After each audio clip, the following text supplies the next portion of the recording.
the Unlearning Ableism podcast, sponsored by Even Break, making the uncomfortable comfortable. Isn't it time we started unlearning? 5, 4, 3, 2, 1. The Unlearning Ableism podcast, sponsored by Even Break. Hello. Welcome. It's been so long, Celia. Where have we been? Oh, it's me. I'm sorry. I'm the for it. Don't you ever apologize. Hello, everybody. Thank you for dialing in to the Unlearning Ableism podcast live. And we have been away for a little bit. Life has got caught up and taken us in all directions. Some of us are moving. We're dealing with health. We're dealing with disabilities. So things don't always go as smoothly as we'd like them to. I think you can say that again. I think we can say that, yeah. I think that's a nice way of saying it was a busy few weeks. Oh, yeah. But before we kind of dive into today's show, remember to let us know where you're watching from and let us know in the chat. We are live on LinkedIn and on Instagram. But before we dive into that, let's do visual descriptions and an introduction. Celia, do you want to take us away? I will. Hello, everybody. My name is Celia. For anybody using closed captioning, if you're not sure where the bottom is, it is down below. And for anybody using closed captions, I am speaking with a strong Southern English accent, I think is what you'd call my accent. I never know what to call it.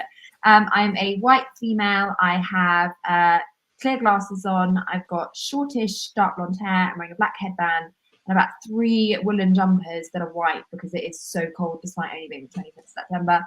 And I'm sat in a cream room with doors behind me, and it's very sparse because I'm about to move house this week. So if you're wondering why it looks like I own nothing, it's because right now everything I own is in boxes. So I've had to find a quiet corner of the house where there is not a box fort behind me. So yeah. Oh, and the joys of moving. Apparently moving is one of the most stressful things you can do. Yeah. And having moved only a few times in my life, I really do agree with that. It's so stressful.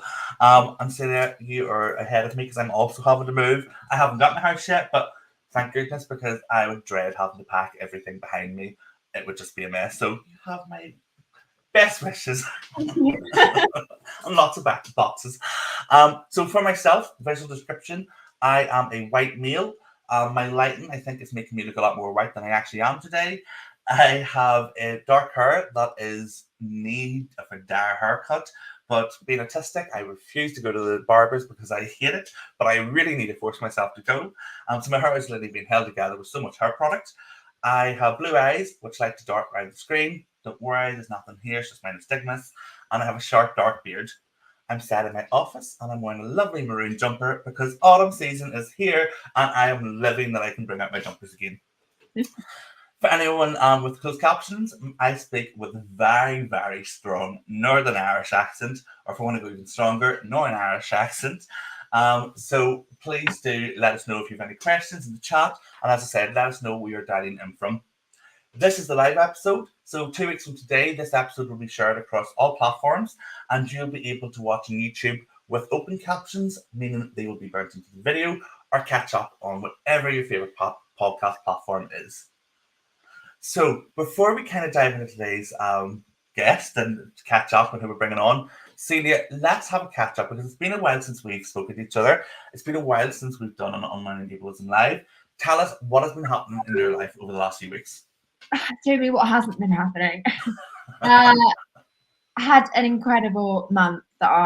Some fantastic opportunities, being able to go to Paris, the Channel 4, going to the Paralympics. And 2 days ago, I landed back from Canada, where I was at the Future Young Leaders Global Summit, which was one of the most incredible weeks of my life. The most incredible people. Jet lag is really real right now, so if I look very tired, it's because I am.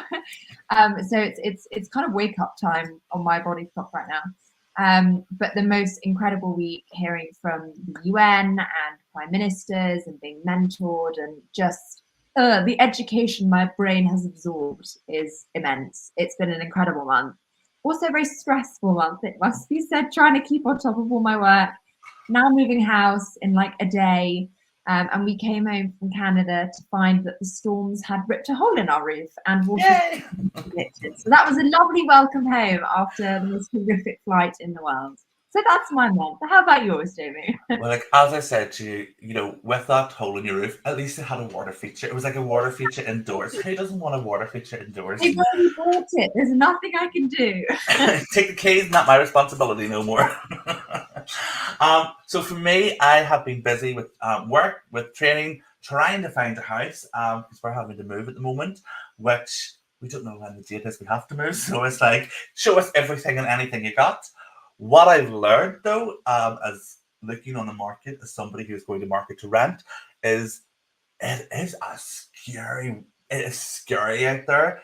The prices of rent, like I remember like 4 or 5 years ago, rent in Belfast, Northern Ireland, you'd get like a 3-bedroom house for like 600 quid, which is pretty reasonable, I thought.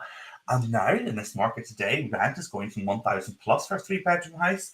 And as well as that, there seems to be this kind of, do you know when you're buying a house, you make an offer and then somebody may counter offer you and you understand you're buying the house, you're just trying to outbid each other. That's happening in the rental market. And I know it already happened in mainland England, but it never really happened here in Northern Ireland. And now it's like first offer, and then you have to beat the last person. It's like, I don't know what they paid and this is rent. And like, I'm not going to stay here forever. So it's been stressful.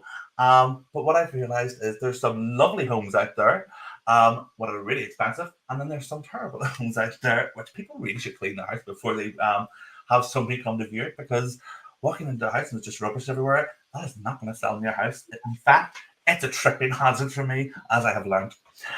So that's what I've been up to, as well as work. And I also have a flare-up with my back at the moment. So if I keep moving, it's just to try to keep moving with my back. Sitting down with my scoliosis at the moment is killing me.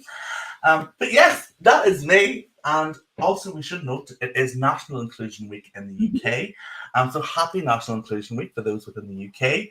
And today's episode, we are going to be talking about inclusion. And we don't have a member of Even Break. Usually we have somebody from Even Break comes on and gives us an update. But we don't need that because we are joined by Bailey, who is actually an Even Break ambassador. So 2 birds, 1 stone. Let's bring Bailey out so Bailey can introduce themselves. Hi, Bailey. Hi, Bailey. Hi, everyone. How are you? Good. How are you doing today? Good, thank you.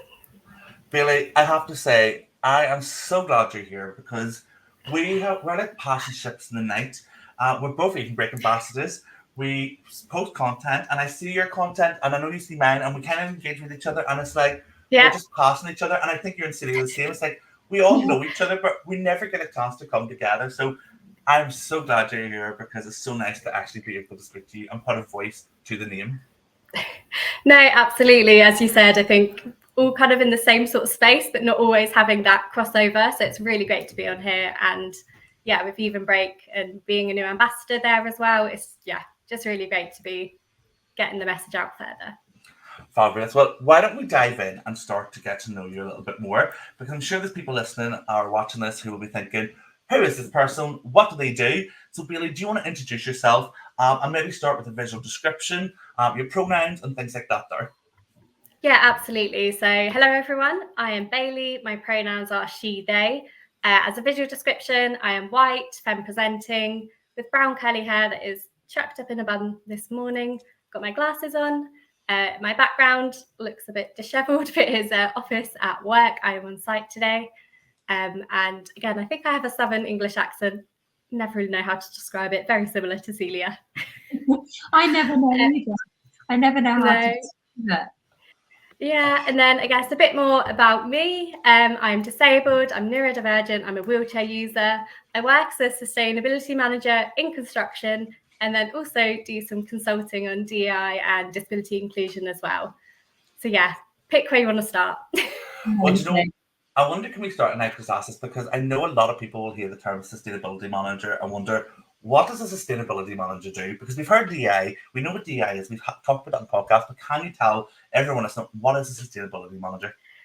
Absolutely. So as a sustainability manager, I focus on both environmental management, so kind of what you think of as your typical environment things, kind of managing wastewater, all that sort of stuff out on site and the construction, and just making sure that, we keep it in a good state and we're not harming the environment. And then it also, which is quite new to my role, incorporates social value. So that's where we positively benefit the local communities. And it's really great to kind of weave in my disability inclusion into that as well, especially around kind of SEND schools, disabled students, and just really, getting to kind of mix both my passions together. So honestly, this was a role that when it cropped up really was perfect, like timing and opportunity. It's almost written for you. Do you know, like when you see that role and you're like, that is me all over. That is what I want to do. That I love that. I love that. Fabulous. Well, thank you so much for introducing yourself. Celia, over to you. Thank you so much, Bailey. So before we deep dive into your incredibly exciting career, because there's so many things that I want to talk to you about and ask you about, because you've done so much across so many different areas, and it's just so wonderful to kind of see how all those pieces of the puzzle draw together. I want to ask you, kind of kicking off, how you feel like ableism has shaped your experiences as a disabled neurodivergent person, and what impact has that had in terms of internalized ableism as well? Absolutely. And what a big question. I think, working in the sectors that I do, but I will start with kind of saying that I think the overarching theme throughout my time being disabled, neurodivergent, that no matter, as time goes on, how at ease I've become, with being disabled, with being neurodivergent, is that kind of internalized ableism voice is always kind of there, kind of in the back, being, saying you're not good enough, or people don't think you're good enough.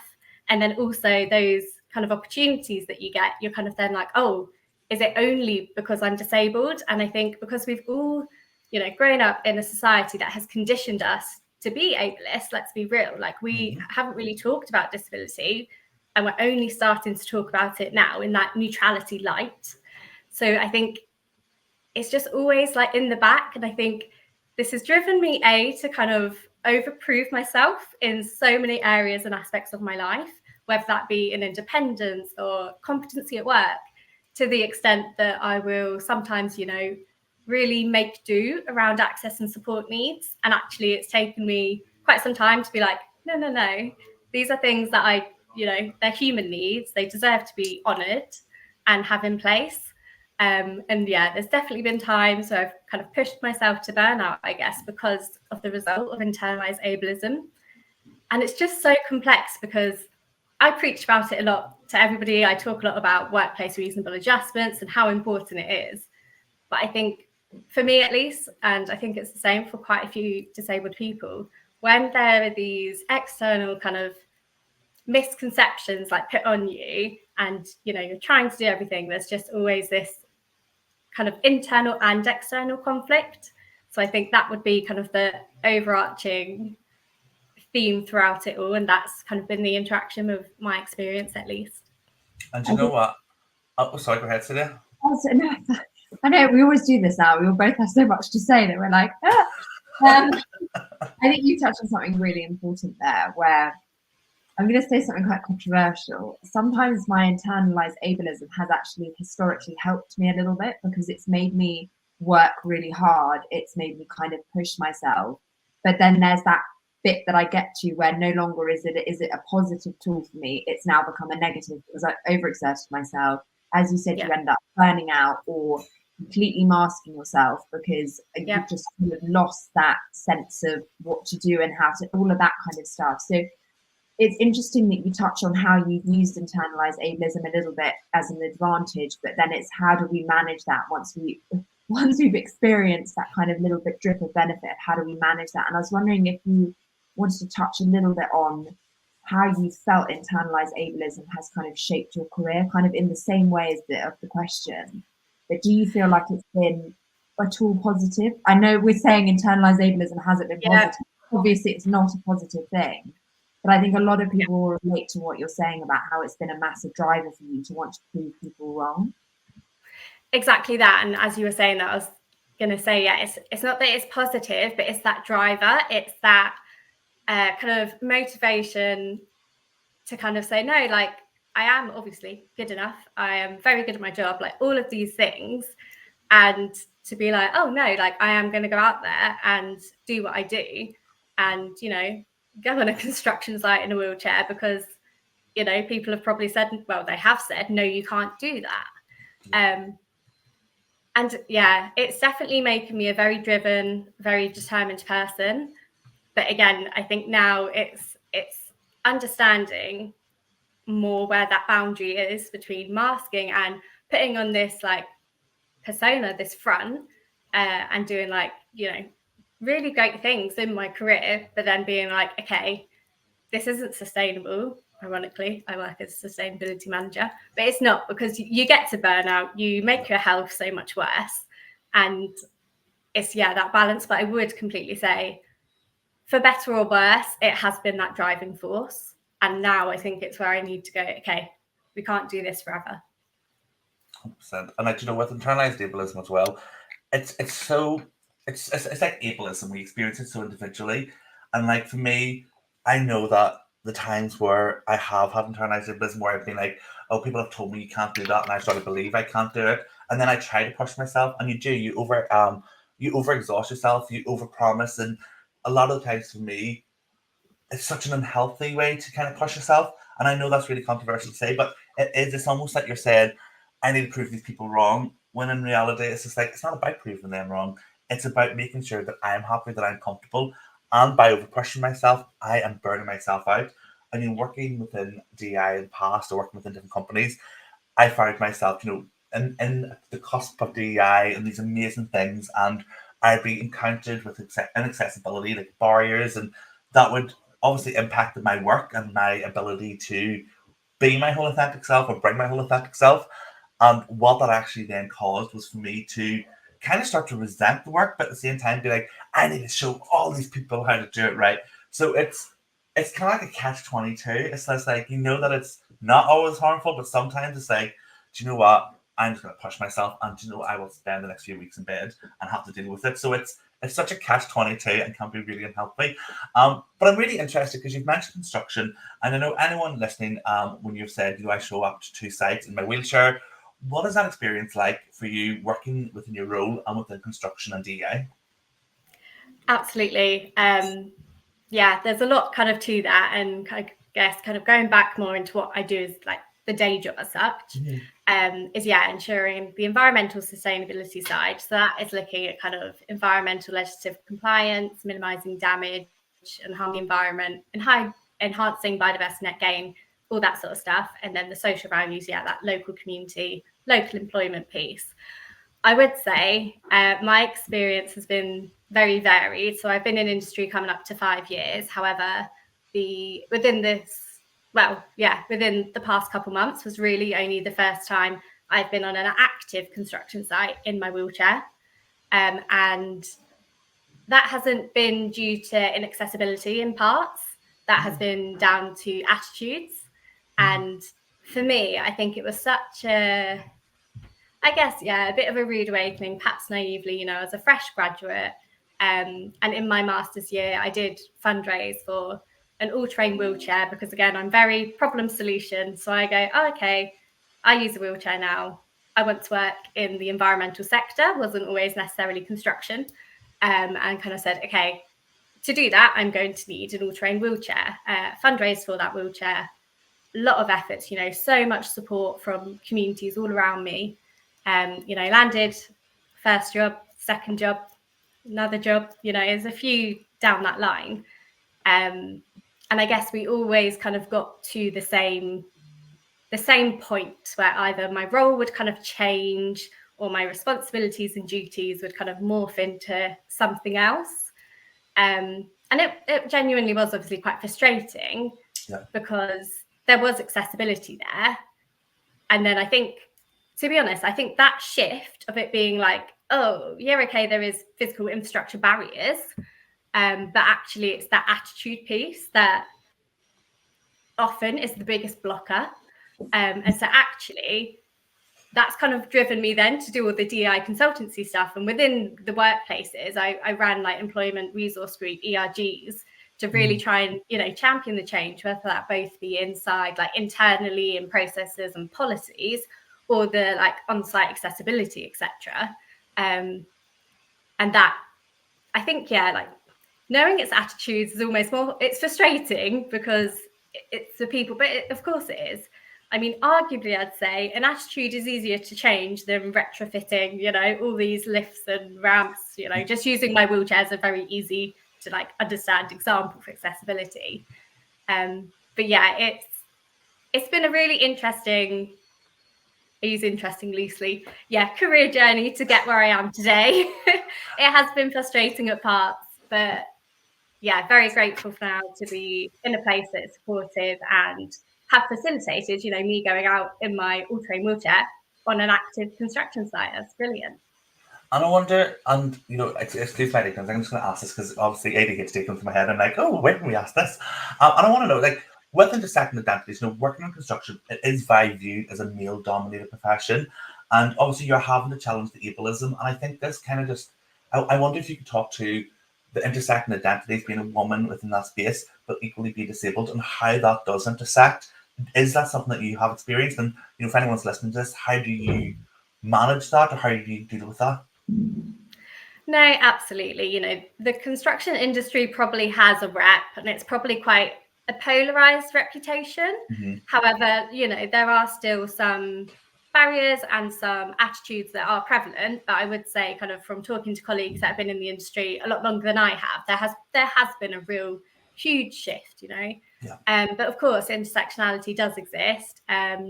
Being quite a young femme-presenting person, there are definitely kind of intersectionalities there. And then obviously having a physical disability, I rock up in a wheelchair.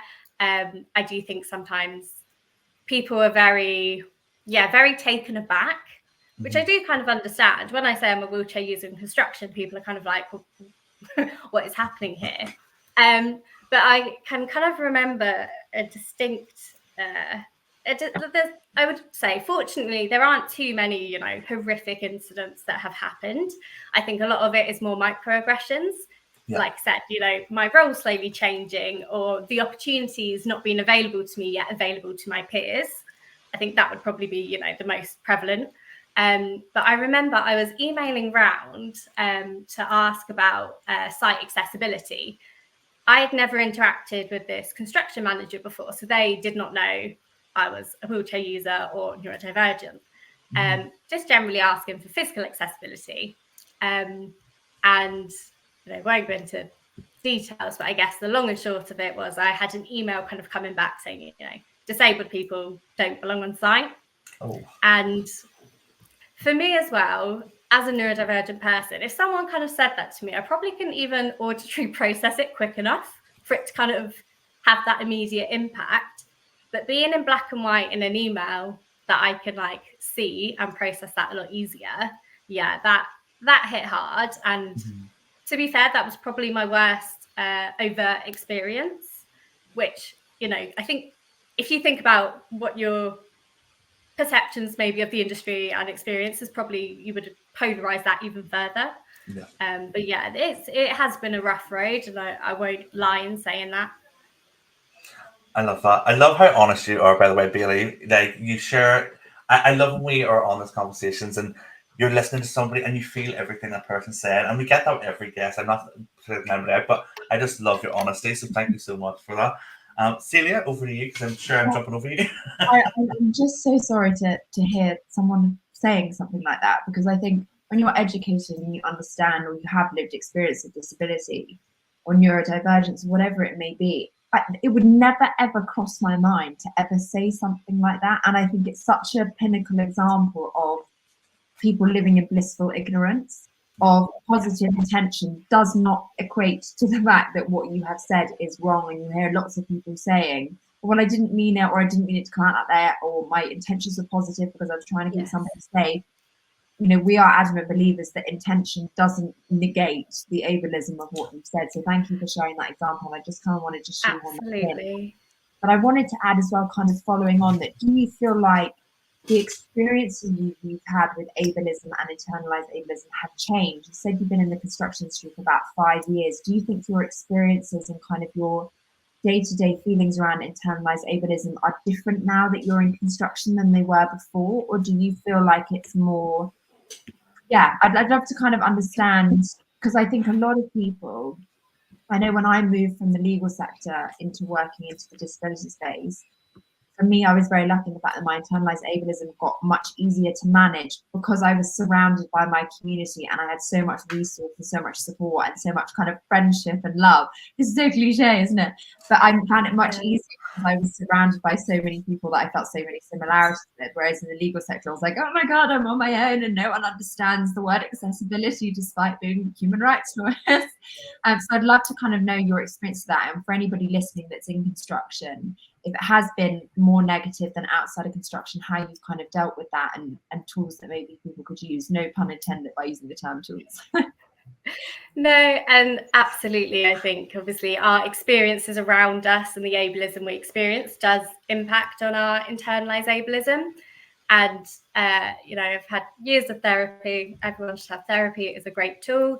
But I always kind of get to a point where when I'm experiencing more ableism, the internalized ableism voice just gets that bit louder. Because I think when other people, again, it can be, as you said, well-intended gestures, but the impact has to come before that intent. And if the impact is me thinking, I don't belong here, I'm not wanted here, people do not value my voice in this space.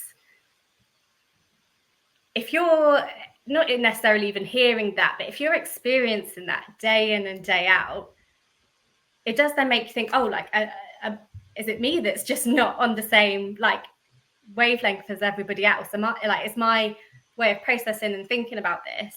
And I think it does kind of slowly feed that internalized ableism. I kind of think of it as a little gremlin. It's that internalized ableism, and its voice gets louder when it's kind of fed all this external ableism. And I think I have been, very fortunate that when I was in my old company, I led this employee resource group. And we had so many people that were there. And again, a lot of people in potentially construction and similar careers are like, oh, we don't really have disabled people. And I'm like, if you're saying that, you don't really understand the breadth and depth of disability for starters. Before being a wheelchair user, I also had a non-visible, whatever term you would prefer to use, disability. And attitudes from that to then being in a wheelchair have 100%, changed over time. But I think I was very, very grateful, as you kind of said, Celia, to have that community around you and to have that support. And again, I've been very fortunate that I've got a lot of disabled friends that I can go, okay, I just need to sense check here. And of course, I think when you have somebody that is on that same thinking, as you said, that can say, absolutely not. Of course, you have a human need. That need deserves to be met. And I think once you break it back down to the fundamentals and that baseline, you're kind of like, oh yeah, no, of course I should be advocating. Of course I should. But I think, the more ableism that is often around me, the louder that internalized ableism voice gets. And it's kind of like, you have to bring it right back down and go, okay, and as a neurodivergent person, to the facts. What are the facts? What is actually true here? What are my values? What is right to me? And kind of take it from there. But it is really hard because, as I said, it's not somebody, I'm not receiving that email every single day, but, there might be someone's, put something in the way and I'm having to really go out of my way to, I'm just trying to think of an example. But yeah, just little small microaggressions that, again, could be well intended, but do slowly kind of chime up. And I think, it is a challenge. And I think we all, I think those little, almost like little reminders, those microaggressions are little reminders that the ableism is always in the room.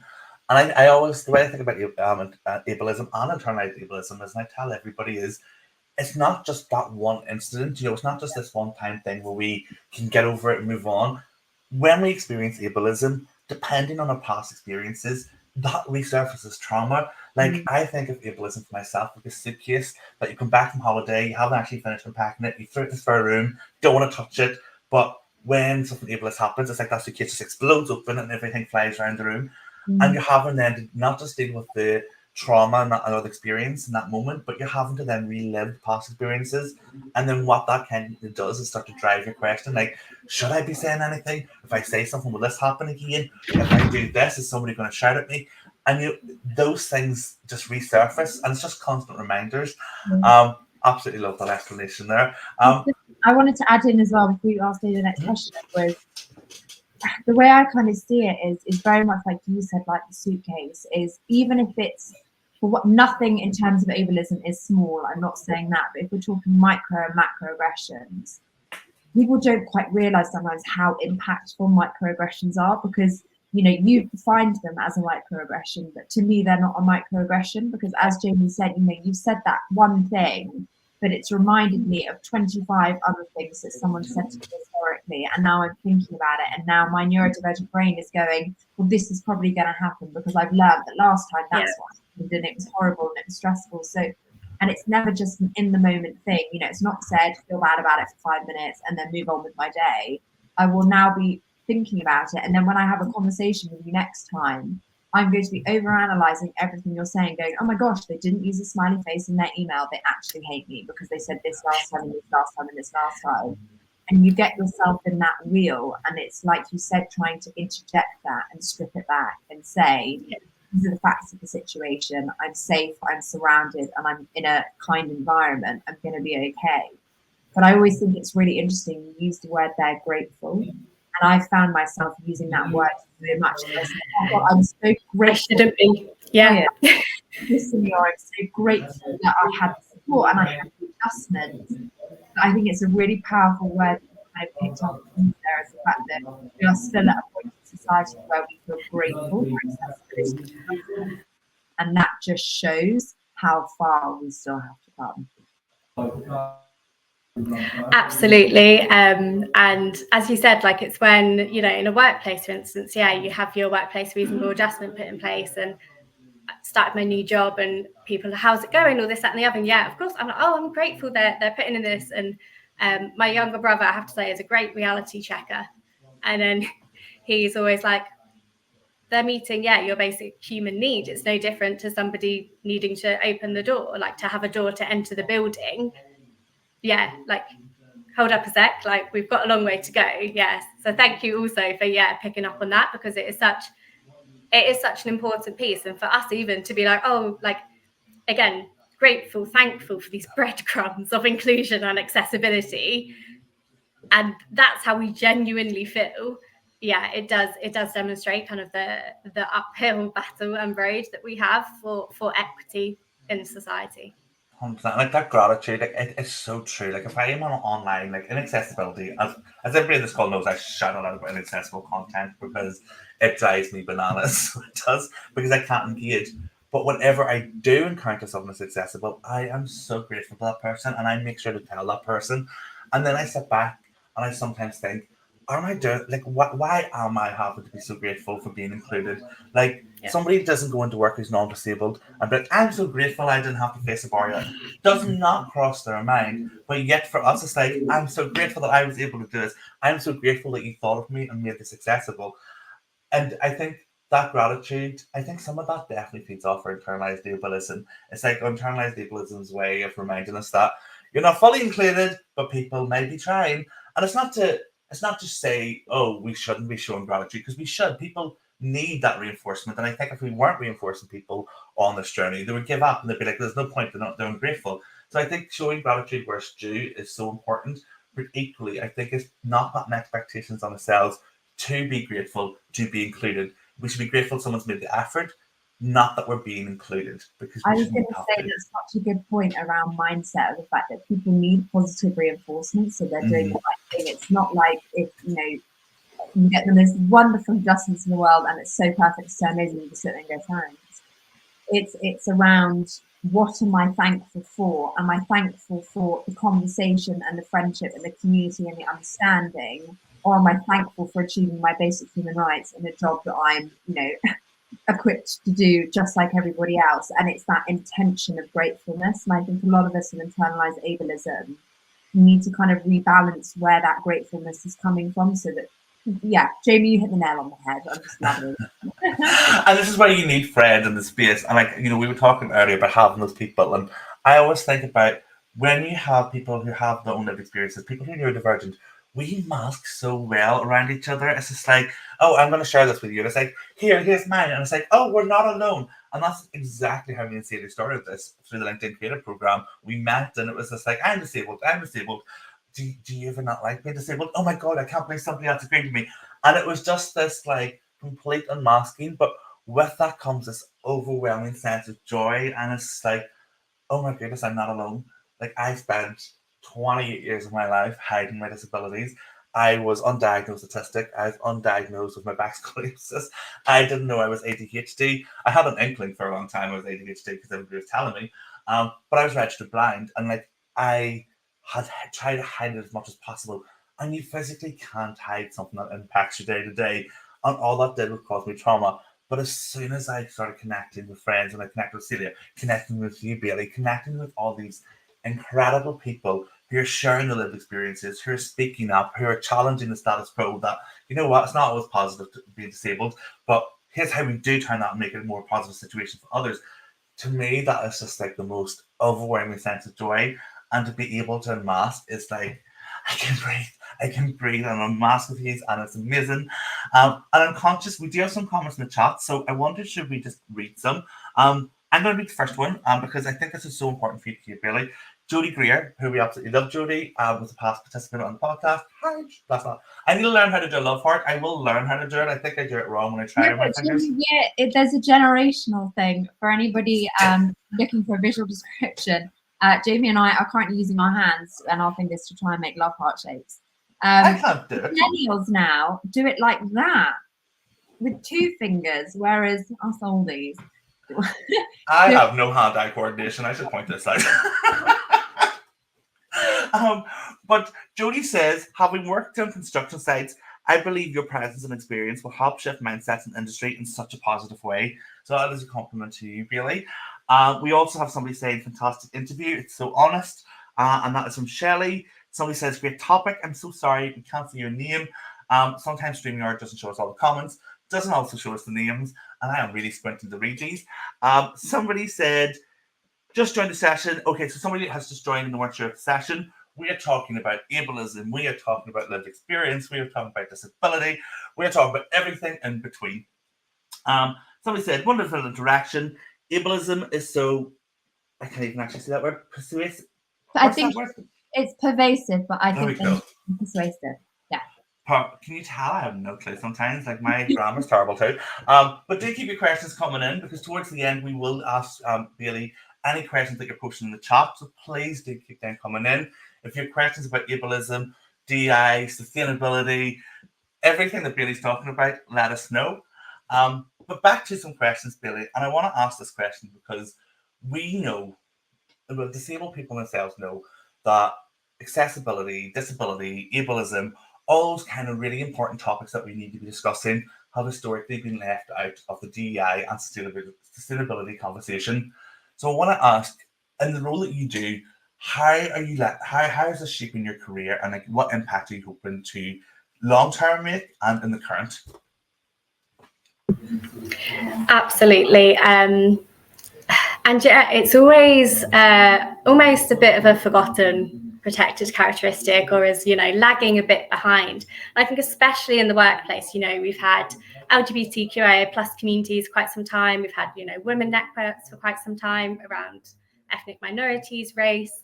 And then it's kind of like, and the disability network, or at least that's how it does feel sometimes. And, I'm very, again, I was nearly going to say, I'm very grateful, that there's been that opportunity to have that disability representation and disability employee resource group. But I think in the workplace, there's still just this, misconception, as I said earlier, of like, oh, we don't have, anyone disabled working for us, because what they're looking for is a person in a wheelchair, when we all know, hopefully here, that obviously disability is so much broader and wider, and there's just so much more to kind of think of there. And when I go work with other companies, etc., I always say, and they say that there's no disabled people working for you. I'm like, well, there is, and yes, there's a huge disability employment gap, which we have to kind of bring up in these kind of conversations. There's around 30%. And yes, okay, there will be some disabled people who cannot work, and that is obviously absolutely fine as well. But it definitely has kind of shaped that drive to be that kind of spokesperson per se around disability, and especially in the workplace, because there is just so much kind of stigma and taboo. I guess this shows how ingrained it is in society, But I've even had kind of healthcare professionals tell me it's unusual for someone with my disabilities to be working or, you know, trying to live the life that I want to live. And I think that's kind of the bottom line of it. Just because we're disabled doesn't mean our autonomy should be, and it is in so many ways and aspects of our lives. But, you know, if I want to work, you know, yes, there are a million blockers in that place, but it shouldn't be completely stripped away just like by default. So 100% has really shaped, you know, why I want to be this voice. And like in the comments, you know, the more you talk about it, there are so many people that relate. And I think a really pivotal point for me was kind of, you know, starting to use the wheelchair, because I could no longer go into a room and present as non-disabled. That wasn't an option, you know. And so I was like, well, I know there are so many people that will be kind of too scared to ask for their needs or not feel comfortable enough to speak up. So, you know, I've kind of lost that option to go into a space and present as non-disabled. So at least if I can try and make that conversation start and make workplaces especially better for disabled people, then, you know, I'm hopefully doing an okay thing. You're definitely doing more than an okay thing, Bailey. Having kind of followed what you've been doing, or we've been connected for a while, you know, round of applause to you. I think the work that you're doing is incredible. I love that answer so much, the way it did. Like another love heart fingers. Klaus just asked in the comments, will the recording of the stream be online? It will indeed. In about 2 weeks, it will be a fully accessible video available on YouTube and across all your favorite streaming platforms. And we are also streaming live on Instagram as well. A question that Raj put in here that I wanted to follow up on, because I think it links quite closely. So I want to do it here rather than at the end. And it also kind of streams into the conversation that the next question I was going to ask you was, and maybe Jamie, I'd like your opinion on this as well, of what can people do if we're thinking about the HR space. Like you said, disability is so often where you've got the job already, you've started working, they go, oh, we should probably have asked, you know, accessibility adjustments, and the whole system is often all over the place. Jamie is a recruitment expert as well. What can people do to make disabled people feel included without being patronizing? Because there is a fine line to tread of infantilization. There's been so many instances where I've gone into a situation and I felt like I've been treated like a child rather than someone asking me about my disability and my accessibility. How do we tread that very fine line between being patronizing and making sure that people get what they need? Yeah, Bailey, absolutely. Okay, thank you. No, I mean, I could talk about this for a long, long time, but absolutely. And I think the first thing, kind of like you said there, Celia, is it can sometimes feel, well, I don't know if the other person feels, but it can be a line for us where it's helpful and non-helpful help. And what I mean by that is, I'll give you an example. So we have a door at work. It's a little ramp. It's fine. It kind of opens. And then I'll say I need to get up the ramp. And a lot of people will come over and offer to help, which is lovely. However, I say, oh, no, thank you. Like, I can do this. And it's more so it's not an internalized ableism aspect there, although in other situations it might be, in that overproving kind of tendency. But actually, because the door opens outwards, if they're then holding the door, they're in my way. Like, I can't fit on the ramp. And so that's what I mean by kind of that non-helpful help. So I think, honestly, the biggest way that you can make kind of disabled people feel included without patronizing is, you know, sometimes it can feel uncomfortable or you're not too sure if you should ask whether to help or to not. Personally, I'm kind of like, if, you know, someone looks like they're struggling, that's fine to kind of ask to help. But the main takeaway here is respect that answer. If they say no, please don't continue to try and be helpful, because for a non-disabled person, they might not really have thought about the fact that if they're opening the door, they're actually kind of blocking my access to the ramp for me to then get up the door. But, you know, we obviously have lived experience and we're navigating this. So I think in the workplace, it's just be very mindful of, you know, when you're asking disabled people, if they say no, respect that answer. And then kind of secondly on that, is just ask what their access and support needs. Like it doesn't need to be a big situation. Or for me, the most times I felt excluded is when decisions have been made on my behalf and I just haven't been involved in those conversations. So, for instance, moving me from one office to another office, because it was from like being up multiple flights of stairs to then being on a ground floor. So I can understand the logic there. However, the driving time was then increasing from, say, I think 15 minutes to 40 minutes. And actually that exacerbates my pain, that exacerbates the time that I am sat upright, you know, the cognitive focus time. And so again, that decision was made on my behalf. Like, I was not included in that conversation. And of course, you know, to have inclusion, you need to be included. 100%. Love that answer. I don't know how I add to that. I think for me, how not to patronize somebody when including disabled people. I think when somebody, I think, you know, you've talked about ready access, and it's like asking that individual, do they need that help? Don't assume. Assumptions are so dangerous. And I know that sounds so over the top and dramatic, but they are. You assume, and then that assumption then guides your thinking. And really, you have to take your thinking on how you support that individual from the individual with the lived experience. But equally, I think another one that really is so important to talk about is a lot of the times when we do share and we say, you know, or we self-identify, I'm disabled, I'm a person with disability, I'm neurodivergent, I'm / insert whatever your preferred identity is. And I think when we do that in the moment, I think people have this tendency to try to associate, or they have a way to try to make themselves feel comfortable, or trying to make everybody around them feel comfortable. So, you know, we hear things like, but you don't like it. Oh my goodness, I would never believe it. Oh, you're too young to be disabled. It's the one. It's always, you're so young. And it's like, constant. And it's like, I think in those moments, and I appreciate, again, it all comes back to intent. And I appreciate the person probably thinks, I'm going to give them this as a compliment and they're going to be happy with it. When reality is that you have just patronized us. You've made us feel uncomfortable. Oh, and I do apologize, my dog in the background is going bananas. We've tried to, we're not looking you to make us comfortable. We've shared with you because we're either wanting you to know, or there's a need for you to know, or we're going to share access needs following. So you don't need to make us feel comfortable in that moment. All that does is centering your own self. You're making yourself feel comfortable. And equally, you know, if I say, and I get this a lot, and I'm autistic, and when I tell people I'm autistic or I'm ADHD, it's like, oh, my brother's auntie's cat's dog is autistic, and you know, they're like this, and you're not like that, so you can't be autistic. And you sit there and you think, God, you must know more about autism than I do, because the only experts I know are those with lived experiences. And it's the same for any disability. We have to understand that saying those comments or trying to associate it to a family member, you know, I appreciate you saying, oh, my brother was blind, and, you know, if there's anything I can do to support you, let me know.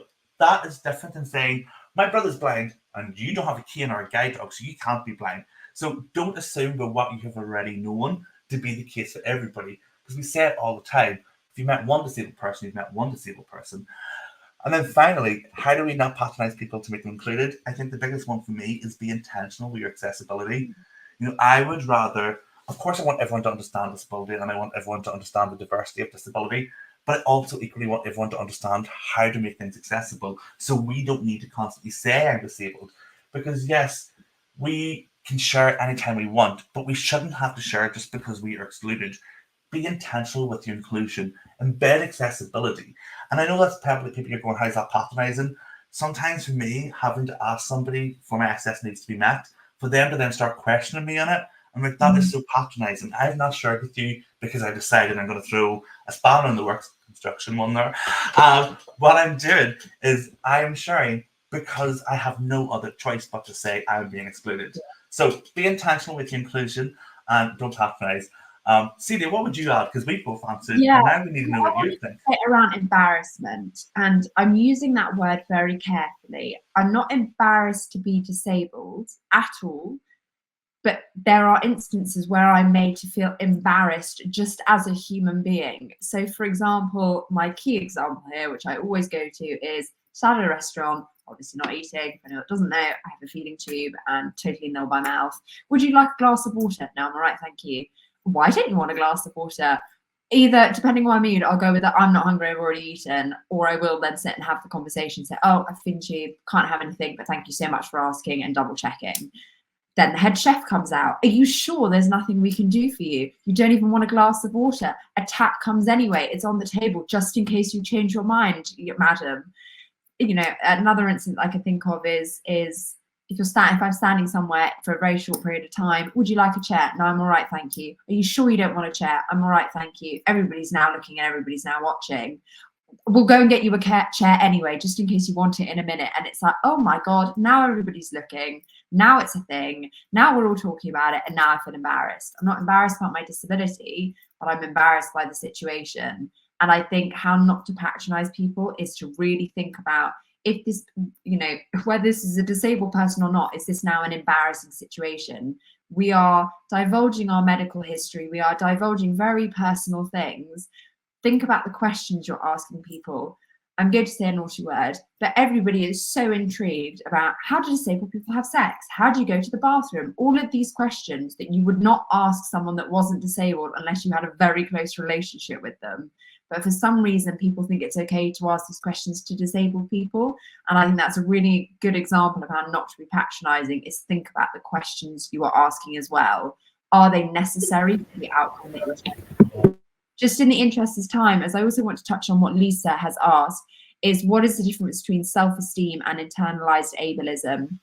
In the interest of time, as we don't have very much. I have a quick answer.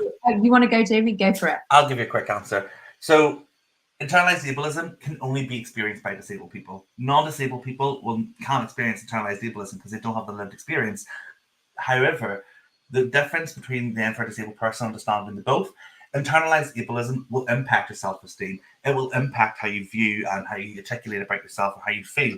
But it also impacts things like your self-worth, your self-value. So internalized ableism is a driving factor or can contribute to your self-esteem, but it isn't the cause of your self-esteem, if that makes sense. Was that okay? Was that a quick answer? Bloody brilliant, Jamie. We'll move on because we've only got a couple of minutes left, and we want to get something really important to talk about, Bailey. Let's ask this last question before we go to our audience questions. Gemma, Gemma Bailey, I forgot your surname there. I was going to say your full name and then completely forgot. Let's just go with Bailey. Bailey, you're an ambassador for Eat and Break, and you're also a Green Jobs for Nature ambassador. How important is it for you to partner with organizations and to kind of give up that time to kind of work on those social values? How important is that to you as an individual? Absolutely. So my main reason for kind of partnering with those great organizations that you mentioned was to promote workplace inclusivity. And yes, because that's something that I talk a lot about. But I, again, as a fresh graduate, started using my wheelchair back in my master's year. I can so vividly recall going to the careers advisor. I was 2 months into using a wheelchair and I only had 6 months left of my master's degree. Knew I wanted to go into that environmental career and was just like, how are we going to make this work? And we were reaching out and, searching for someone that was in a wheelchair in this rough industry sort of thing that had navigated this and could give us that roadmap to share. And I still believe there were people out there, but just not visibly. But honestly, we couldn't find anyone. I think it was a definite fork in the road kind of moment where I probably could have kind of believed, the lack of representation I saw and, these ableist viewpoints perhaps saying that it can't be done. And I could have kind of let that then internalized ableism win and go, oh, actually, new circumstance, maybe it's not doable. Or kind of the complete opposite, which is what has happened, just gone, okay, well, let's just see if we can make it work. And I think a lot of the time there's that phrase that is like, oh, you have to see it to be it. And I do believe that to a point. I think it's so much easier. If I saw other wheelchair users in environmental space, I'd be like, oh, okay, cool. Like that would kind of maybe, quieten the internalized ableist thoughts. But actually, just because you can't see it, doesn't mean then it's a complete no-go, because if everybody had that thought process, there would never be any diverse representation. So I think that's really, one of the main reasons that I work with these great organizations, Even Break being a disability job board, Green Jobs for Nature, really trying to diversify the environment sector, because it's actually the second least diverse sector. Then I think the first is either construction or something else. So I don't work in very diverse fields, but it's just to be that representation, because I think that really would have gone a long way. And I know that some people might not they might just believe that because I can't see it, I can't do that. And again, why should what you want to do and your aspirations, like just because you become disabled, my aspiration of having an environmental career didn't just diminish, it didn't just go away. And that should never be a barrier to doing what you want to do. I love that. And like, it's so important. Representation matters, not just visually. It matters in conversations. It matters in policy. It matters in every single thing that you're doing. And I think it's so incredible the way you've just articulated that. Thank you so much. And by the way, I'm so sorry because I realised I completely forgot your surname and it's Smith and I don't know how I forgot it. And then I was trying to give your full LinkedIn name, but I noticed you've changed it. So apologies, everybody. But let's dive into some of the questions. I think we have 5 minutes. Celia, do you want to? Yeah, I want to. I'd also really like to call out Jodie, what Jodie's written. It says, sorry for anyone using the AI captions. Jamie said he's neurodivergent. He didn't say virgin. So there you go. I can assure you I'm not. There's so much love for you in the comments, Bailey. Brenda said thank you for all of this. Shelley gave a little 100% emoji. Annie has put the link for Even Break, who are a disability job board run by and for disabled people, which is currently the last comment. So please do go over and check that out. If you are job searching actively, or if it's something that you're just interested in, reach out to Even Break. They have lots of things available to support you on your journey. Raj said thank you so much for the reply. Annie said another brilliant episode and great to hear Bailey's experience. So lots of love for you in the comments. And with the interest of 3 minutes left, what we love to do in the last couple of minutes is very short answer. And thank you so much for joining us, because this has been an incredibly educational episode. And there are so many fields that we want to raise awareness around, and construction is one of those areas where it's not often quite a large conversation, including disability. So thank you so much for taking the time and joining us. There is so much love for you in the comments, and I know there will be as well, because we get lots of people watching afterwards. So before you go, one piece of advice that everybody needs to know in order to unlearn ableism. Go for it. Okay, the first bit's very short and sweet. I think for internalised ableism, chuck it in the bin. Those thoughts are not helpful. Like, quiet it down, chuck it in the bin. If it's your suitcase, get rid of it. However you kind of think about your internalised ableism, it's not true, it's not helpful. They're just kind of thoughts. And then for unlearning ableism for disabled people, I would say educate up. Like, it's really easy to do. Follow a range of disabled people who share their lived experience. We've touched on it quite a lot today already. Disability is such a breadth, such a diverse minority. Like, there's it's very diverse. And so if you're following, different people speaking about their lived experience, you can understand that disability, is just an intrinsic part of a lot of our identities. It fundamentally does change how we experience the world and the world experiences us. And that's kind of really the bottom line of it. And I think if we can be comfortable with that explanation of kind of, disability, that would really kind of make us so much further along in the inclusion movement.